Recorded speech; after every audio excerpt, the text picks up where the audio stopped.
Good afternoon class, myself Dr. Bhanu and today is my lecture on oropharyngeal airways. So what is oropharyngeal airways?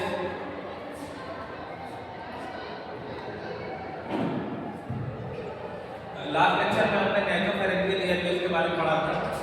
जो blue area दिख रहा है आपको nasal से pharynx तक की फेरिंक्स है और ये नेजल एरिया है।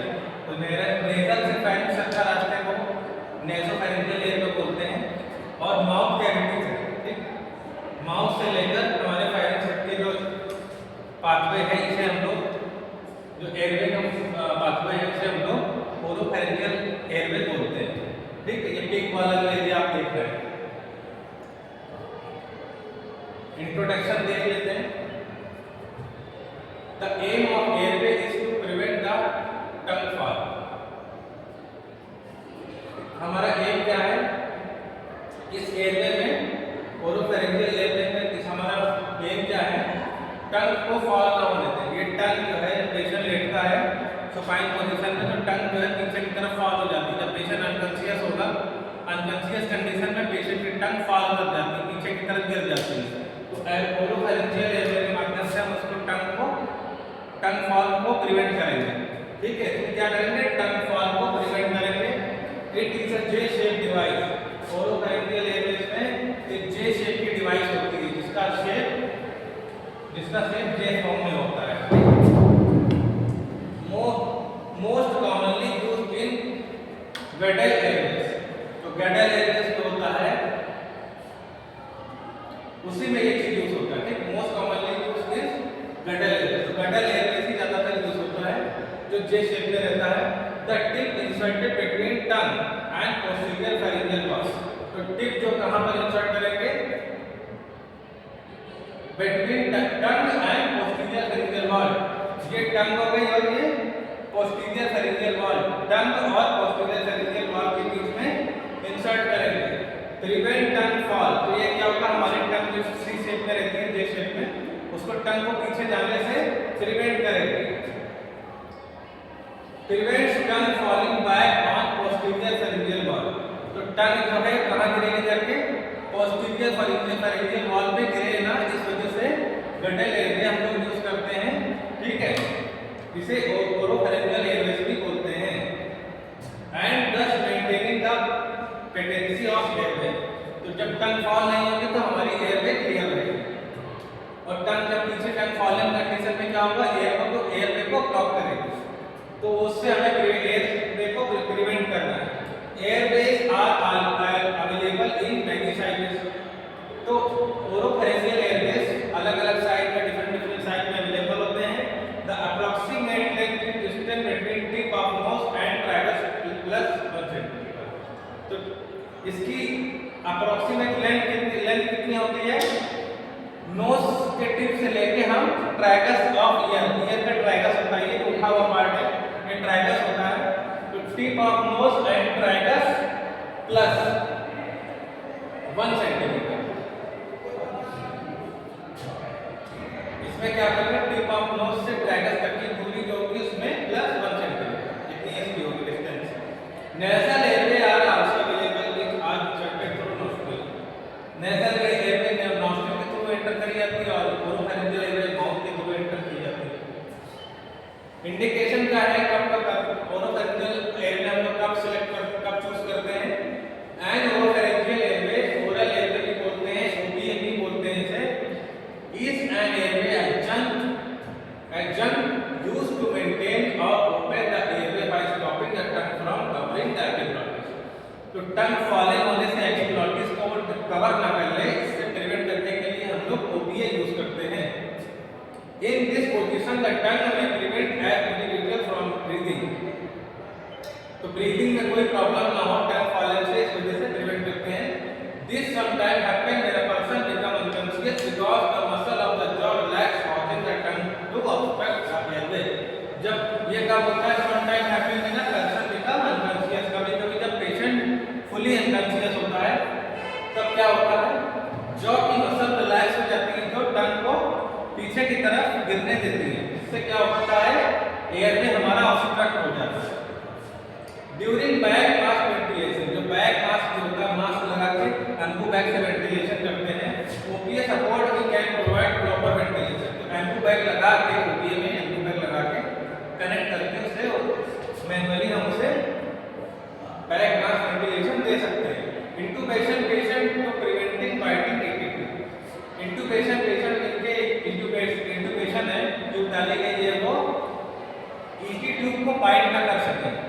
एंडोट्रैकियल ट्यूब को वाइड करके काटना है, डैमेज ना करे, इस वजह से भी इसे यूज करते हैं। कंट्राइंडिकेशन कहाँ पर होता है? Avoid using an oropharyngeal airway on a conscious patient with an intact gag reflex. ऐसे पेशेंट जो कॉन्शियस है, होश हवास में, ठीक है, पेशेंट अनकॉन्शियस उसमें यूज करेंगे कि कॉन्शियस पेशेंट उसमें यूज नहीं करेंगे। क्यों नहीं यूज करेंगे? क्योंकि पेशेंट में गैग रिफ्लेक्स आएगा, ठीक। If the patient can cough, they still have a gag reflex. Patient खांसते तो भी gag reflex आएगा and an oral airway is infected। तो इस कंडीशन में gag reflex और कफ से बचने के लिए हम लोग ओपीआई यूज नहीं करेंगे, इसमें कॉन्शियस पेशेंट में यूज नहीं करेंगे। If the patient has a foreign body obstructing the airway, an oropharyngeal airway should not be used। अगर कोई फॉरेन बॉडी जो है ऑब्स्ट्रक्ट कर रही है हमारे ओरल एयरवे को, ठीक है, तो oropharyngeal airway should not be used. तो ओपीए हमें नहीं यूज करना है, ठीक। And oropharyngeal airway should not be used on, किसमें नहीं यूज करना है? Patient who have nasal fracture और एन एक्टिवली ब्लीडिंग नोज, जिनमें ब्लीडिंग नोज है या नाक में फ्रैक्चर है, नेजल फ्रैक्चर, इसमें नहीं यूज करेंगे। Gentle pressure behind the jaw के पीछे यहाँ पर जेंटल प्रेशर लगाएंगे, लिफ्ट द मैंडिबल को उठाएंगे, लिफ्ट करेंगे एंड मेंटेन एयरवे, मैंडिबल को लिफ्ट करके एयरवे को मेंटेन करेंगे। सब clients ventilation allow the operator to place the lower tip over the upper and maintain exposure tip बन रहा है। Different colour and side available, ये आप देख रहे हैं जे शेप में ट्यूब है, इसी ओपीए बोलते हैं, ओरोफैरिंजियल एयरवे बोलते हैं। ये माउस, इसे हम लोग, ये जो शेप आप देख रहे हैं, कर्व देख रहे हैं, इसे हम लोग टंग के ऊपर बैठाते हैं, ठीक है। टंग के ऊपर the J shape OPA is sets on the tongue. Different size में है, स्मॉल साइज से लेकर बिग साइज तक। कलर कोडिंग इसमें दिखाता है कि ये पिगमेंट यूज करना है या एडेसिव यूज करना है, ठीक है। ये आप देख रहे हैं, यहाँ से हम लोग ये पिक्चर बनी हुई है ओरोफैरिंजियल एयरवे का है, और टिप ऑफ नोज से ट्रैकस ऑफ ईयर तक हम लोग मेजर करते हैं। प्रिपरेशन कैसे होती है? An oropharyngeal airway has 4 part, 4 भाग होते हैं ओरोफैरिंजियल एयरवे के। The flange, the body, the tip and the channel to allow the passage of air and suction. तो 4 पार्ट होता है, फ्लैंज होता है, बॉडी होता है, टिप होता है और चैनल होता है। Oropharyngeal airway comes in a wide range of size, अलग-अलग साइज में आते हैं।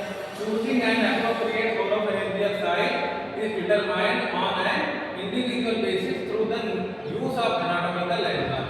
तो एनाटॉमिकल लैंडमार्क के अकॉर्डिंग ही यूज करना है हमें ओरोफैरिंजियल साइज, सही से यूज करना है हमें एनाटॉमिकल लैंडमार्क को देखते हुए। When determining the appropriate oropharyngeal size for a patient, one must assess where the oropharyngeal airway part lies is relation to patient anatomical landmark.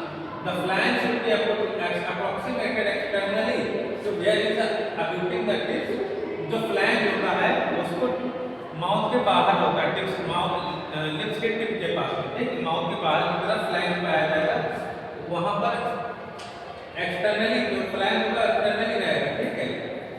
And the tip should be able to reach the angle of the mandible, और जो उसकी tip होती है end part को angle of the mandible के पास पहुंचना चाहिए, angle of the mandible. Insertion of the oropharyngeal airway is not complicated but must be done with care to avoid further losing of the airway obstruction as well as injury to the airway. तो OPA को insert करना बहुत कोई complicated नहीं है, लेकिन इसके बावजूद हमें ध्यान देना चाहिए किसी तरह की एयरवे में इंजरी ना होने पाए। टेक्निक क्या होती है? There are several techniques and the following are for example. Common technique 1, technique 2, technique 3, ठीक। 3 तरह की टेक्निक। फर्स्ट टेक्निक में first open the mouth, then using a tongue depressor, mouth को ओपन करेंगे और टंग डिप्रेसर आता है, ठीक है, टंग डिप्रेसर की मदद से टंग को डिप्रेस करेंगे और उसे पुश डाउन करेंगे ऑन द टंग, पुश करेंगे with the tip pointed broadly inserted the oropharyngeal airway directly second technique में क्या, first open the mouth then with the tip pointed cephalad inside the oropharyngeal airway into the mouth and then rotate in 180 degree। तो पहले technique में क्या था, हम लोग tip को नीचे की तरफ कॉर्डल पोजीशन में डाल रहे थे। टेक्निक 2 में हम लोग पहले इनसाइड करेंगे ओरोफैरिंजियल एरिया को माउथ में सिफेलाइड पोजीशन में ऊपर की तरफ टिप ऊपर रहेगी। इसके बाद उसे क्या करेंगे 180 डिग्री पे रोटेट कर देंगे, 180 डिग्री पे रोटेट करेंगे और उसे ओरोफैरिंक्स में सेट कर देंगे। This technique carries the potential of injury the heart and soft valence of the ओरो। तो टेक्निक 2 में क्या होता है, हार्ट वैलेंस और सॉफ्ट वैलेंस में इंजरी होने के चांस रहते हैं। टेक्निक 3 में क्या होगा, first open the mouth then with the tip pointed at the corner of the mouth insert the oropharyngeal airway into the mouth and then rotate it 90 degree as in the advance to the back। तो इसमें क्या होगा, mouth के corner से tip insert करेंगे और उसे laterally insert करेंगे। उसके बाद उसे क्या करेंगे 90 डिग्री रोटेट कर देंगे। इसमें 180 डिग्री रोटेट करना था, इसमें 90 डिग्री रोटेट करेंगे और टू द बैक ऑफ ओरोफैरिंक्स में ले जाकर 90 डिग्री पे रोटेट करेंगे। कॉम्प्लिकेशन कौन हो सकते हैं, complication potentially caused by the use of oropharyngeal airway that type में include induce vomiting which can lead to aspiration. इसमें क्या होती है, क्या हो सकता है, वोमिटिंग हो सकता है जो पेशेंट एस्पिरेट कर सकता है, ये एक चांस होता है, कॉम्प्लिकेशन होता है। एडिशनली और क्या दिक्कत है, इट में cause of dorsal air obstruction in इनएप्रोप्रिएटली size Airways. अगर हम लोग प्रॉपर साइज का यूज नहीं करेंगे होती है तो क्या हो सकता है, एयरवे ऑब्स्ट्रक्शन हो सकता है। And inappropriately size airway can also cause laryngeal spasm. में अगर साइज हम लोग सही यूज नहीं करेंगे ओपीए का तो लारिंजियल स्पाज़म हो सकता है ठीक पेशेंट को। Lastly damage to the oral structure of the dentition can also result from the oropharyngeal area insertion.